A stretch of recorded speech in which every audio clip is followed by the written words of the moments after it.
Bulletin में सबसे पहले बात करेंगे आज़ाद कश्मीर ज़िमनी इंतखाब की। आज़ाद कश्मीर के 2 अजला एल-3 मीरपुर और एल-12 चुड़ोही में ज़िमनी इंतखाबात। पोलिंग शुरू हो गई। पोलिंग का अमल शाम 5 बजे तक जारी रहेगा।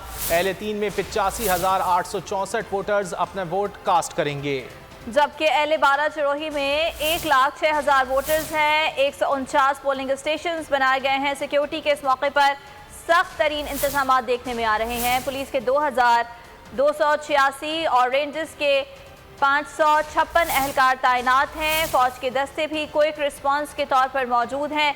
पीटीआई, पीपल्स पार्टी और नून लीग के उम्मीदवारों में कांटे का मुकाबला देखने में आ रहा है। आपको बता रहे हैं आज़ाद कश्मीर ज़िमनी इंतखाब के हवाले से आज़ाद कश्मीर के 2 अजला में पोलिंग का अमल जारी है। शेर धाड़ेगा, बल्ला चलेगा या तीर लगेगा। एल-3 मीरपुर और एल-12 चढ़ोई की बिज गई बिसात। कौन मारेगा मैदान, किसकी होगी मात। 14 उम्मीदवार दौड़ में शामिल हैं, लेकिन इलाके के वोटर्स का ख्याल है पीटीआई, नून लीग और पीपल्स पार्टी उम्मीदवारों में कांटे का मुकाबला होगा। हल्के में 14 उम्मीदवार मद्दे मुकाबिल हैं। मुस्लिम लीग नून के चौधरी मोहम्मद सईद, पीटीआई के यासिर सुल्तान चौधरी और पीपल्स पार्टी के चौधरी मोहम्मद अशरफ में कांटे का मुकाबला मुतवक्के। एल-3 के 148 पोलिंग स्टेशन के लिए 147 प्रिजाइडिंग अफसरान और 57 दीगर अमले के अफराद तैनात। हल्के में वोटर्स की तादाद 85,864 है। सिक्योरिटी के कड़े इंतजाम किए गए हैं। हल्का एल-3 में निशिस्त बैरिस्टर सुल्तान महमूद चौधरी के सदर आज़ाद जम्मू कश्मीर मुंतखब होने पर खाली हुई थी। एल-12 चढ़ोई की निशिस्त पीपल्स पार्टी आज़ाद कश्मीर के सदर चौधरी मोहम्मद यासीन ने छोड़ी थी। आज़ाद कश्मीर के हल्के एल-12 चढ़ोही में ज़िमनी इंतखाब। पोलिंग का वक्त शुरू हो गया। पोलिंग का अमल शाम 5 बजे तक जारी रहेगा। हल्के में 1,06,428 वोटर्स के लिए कुल 98 पोलिंग स्टेशन कायम किए गए हैं। हल्का एल-12 की नशिस्त पीपल्स पार्टी के चौधरी मोहम्मद यासीन की सीट छोड़ने पर खाली हुई थी। इसी हवाले से मजीद तफसीलात जान लेते हैं बोलिंग के नुमाइंदे नईम असगर से। नईम, बताइएगा, पोलिंग का आगाज हो चुका है, क्या सूरत हाल है इस वक्त?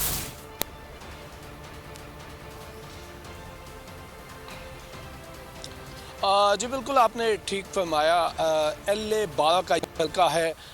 एल-12 में हम 5 जो हल्का है उसमें खड़े हुए हैं। चढ़ोई का ये इलाका है जहां पर पीपल्स पार्टी के चौधरी यासीन जीते थे आम इंतखाबात में, और चूंकि वो 2 नशिस्तों पर कामयाब हुए थे, उसके बाद उन्होंने एक नशिस्त यानी कि ये वाली नशिस्त छोड़ दी था, जिसकी वजह से यहाँ पर आज ज़िमनी इंतखाबात हो रहे हैं। 8 बजे पोलिंग का वक्त था, लेकिन जिस पोलिंग स्टेशन में हम मौजूद हैं यहाँ पर पोलिंग कोई 20-1 मिनट लेट हुई, क्योंकि प्रिजाइडिंग ऑफिसर तो मौजूद थे लेकिन जो दीगर अमला था वो अभी तक नहीं पहुंच सका था। ओवरऑल बात की जाए तो सुबह 8 बजे तकरीबन 8:10 तक पोलिंग तकरीबन तमाम पोलिंग स्टेशन पर शुरू हो चुकी थी। और सिक्योरिटी के हवाले से बात करें तो इस पोलिंग इस हल्के में 1,07,000 से ज़ायद वोटर्स की तादाद है और 197 पोलिंग स्टेशन कायम किए गए हैं। इस हवाले से आपको बताते चलें कि ये इलाका जो है कशीदा सूरत हाल की वजह से हसास जाना जाता है, क्योंकि जब पिछली दफ़ा जब आम इंतखाबात हो रहे थे तो उस वक्त इंतखाब के दिन, पोलिंग के दिन 2 अफराद कत्ल हुए थे, और उन कत्लों के मुकदमा जो है, उन अफराद के कत्ल का जो मुकदमा है वो जो पीपल्स पार्टी के रहनुमा चौधरी यासीन है उनके बेटे के ऊपर भी है। तो इस वक्त जो इलेक्शन लड़ रहे हैं चौधरी यासीन के बेटे चौधरी आमिर यासीन, इस नशिस्त पर वो इस वक्त जो है इस मुकदमे में नामजद हैं। इस हवाले से तो ये इलाका कशीदा जाना जाता है। 197 पोलिंग स्टेशन में से 101 पोलिंग स्टेशन, यानी कि 197 में से 101 पोलिंग स्टेशन को हसास तरीन करार दिया गया है, जहां पर रेंजर्स और फौज की नफरी भी वहां पर तैनात की गई है। बाकी जो पोलिंग स्टेशन हैं उनमें 60 पोलिंग स्टेशन को हसास करार दिया गया है, जबकि सी कैटेगरी के 36 सिर्फ पोलिंग स्टेशन हैं। तो 36 जो पोलिंग स्टेशन हैं वहाँ पर सिर्फ पुलिस एहलकार मौजूद हैं। रेंजर्स के और पाक फौज की QRFs जो क्विक रिस्पांस की टीमें हैं वो वक्तन फ़वक्तन वहाँ पर गश्त करती रहती हैं, लेकिन जो हसास तरीन पोलिंग स्टेशन हैं वहाँ पर रेंजर्स पुलिस के साथ पाक फौज और रेंजर्स के दस्ते भी तैनात हैं।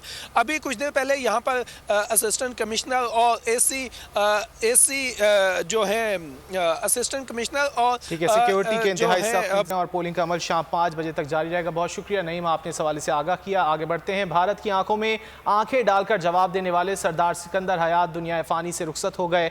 कश्मीर के सालार जमहूरियत के इंतकाल पर सदर, वज़ीर आज़म समेत सियासतदानों ने गम व अफसोस का इजहार किया है। सदर मुमलिकत आरिफ अलवी ने सरदार सिकंदर हयात की मौत को बड़ा नुकसान करार दिया। वज़ीर आज़म का कहना था कि उनकी कश्मीरियों के लिए खिदमात अनमोल हैं। सदर तहरीक इंसाफ और सीनियर वज़ीर आज़ाद कश्मीर सरदार तनवीर इलियास का कहना था कि सरदार सिकंदर हयात की वफ़ात से आज़ाद कश्मीर की सियासत का एक बाब बंद हो गया। आज़ाद कश्मीर के सालारे जमहूरियत, कश्मीरियों की मजबूत आवाज़ सरदार सिकंदर हयात चल बसे। उनके इंतकाल पर सियासी शख्सियात ने अफसोस और गम का इजहार किया है। सदर मुमलिकत आरिफ अलवी का कहना था कि उनकी मौत पर गहरा सदमा हुआ। उनकी मौत कश्मीर के लिए बड़ा नुकसान है। वज़ीर आज़म इमरान खान ने साबिक सदर आज़ाद कश्मीर सरदार सिकंदर हयात खान के इंतकाल पर दुख का इजहार किया। कहा, कश्मीर कौज और कश्मीरी आवाम के लिए सरदार सिकंदर हयात खान की खिदमात अनमोल हैं। मेरी दुआएं और हमदर्दियाँ उनके अहले खाना के साथ हैं। वफाकी वज़ीर इत्तलात फवाद चौधरी का कहना था कि सरदार सिकंदर हयात खान ने मकबूजा कश्मीर में भारतीय बर्बरियत के खिलाफ आवाज बुलंद की। उन्होंने हमेशा उसूल परस्ती और हक की सियासत का अलम बुलंद रखा। सदर तहरीक इंसाफ और सीनियर वजीर आज़ाद कश्मीर सरदार तनवीर इलियास ने भी बुजुर्ग सियासतदान सरदार सिकंदर हयात की वफात पर इजहार अफसोस किया। उनका कहना था कि सरदार सिकंदर हयात की शख्सियत सियासी दरसगाह की हैसियत रखती है। उनकी तहरीक आज़ादी के लिए खिदमात को हमेशा याद रखा जाएगा। और अब कोरोना की बात करेंगे, जिसका जोर कमजोर पड़ने लगा है। चौथी लहर मजीद 19 अफराद की जान ले गई। मुस्बत केसेस की शरह 1.88% रही। 24 घंटे में कोरोना के 767 केसेस रिपोर्ट हुए हैं। NCOC का ये बताना है कि 2540 मरीजों की हालत तशवीशनाक है। 40,584 टेस्ट किए गए। मजमूई अमवात 28,106 हो गई हैं। मुल्क में डेंगू ने खतरे की घंटी बजा दी। खैबर पख्तूनख्वा के मजीद 304 अफराद की जिंदगी दाव पर लग गई। पंजाब में 299 अफराद खतरनाक मच्छर का शिकार हो गए। वज़ीर आला पंजाब ने इंसदाद डेंगू इक़दामात में कोताही बर्दाश्त न करने का इंदिया दे दिया।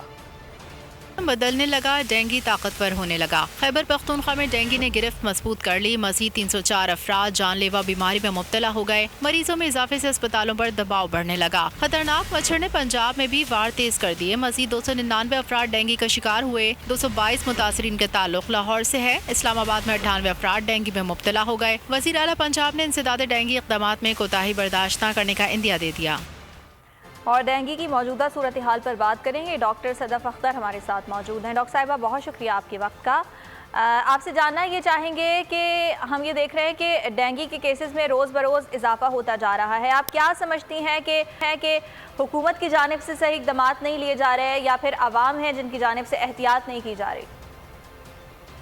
जी बिल्कुल, सबसे पहले तो बहुत शुक्रिया मुझे आज आपने इस प्रोग्राम में इनवाइट किया, क्योंकि आज डेंगू आजकल जो है बिल्कुल आउटब्रेक कैफियत इख्तियार कर चुके हैं कि बहुत ज़्यादा हमारे पास all over Pakistan, specially Punjab, Karachi, हमारे पास डेंगू के बहुत ज़्यादा केसेस डेली जो है सामने आ रहे हैं। तो इसमें हमें देखें इस चीज़ को बेसिकली समझने की पहले ज़रूरत है कि डेंगू को हमें किस तरीके से जो है कंट्रोल करना है। इसमें हुकूमती रोल भी काफ़ी इम्पोर्टेंट रखता है। उसके साथ साथ जो एक आवाम का भी एक जो रोल होता है, हत्ता कि जो इंडिविजुअली तौर पर भी अगर हमें डेंगू को फैलने से पहले ही कंट्रोल कर सकते हैं, क्योंकि देखिए अगस्त से दिसंबर तक का जो महीना होता है उसमें डेंगू के जो हमारे पास लार्वे होते हैं, जिन्हें हम डेंगू मच्छरों को जिसे हम एडिस एजिप्टाई कहते हैं, उनकी बहुत तेजी से जो है ग्रोथ या फिर जो है परवरिश हो रही होती है।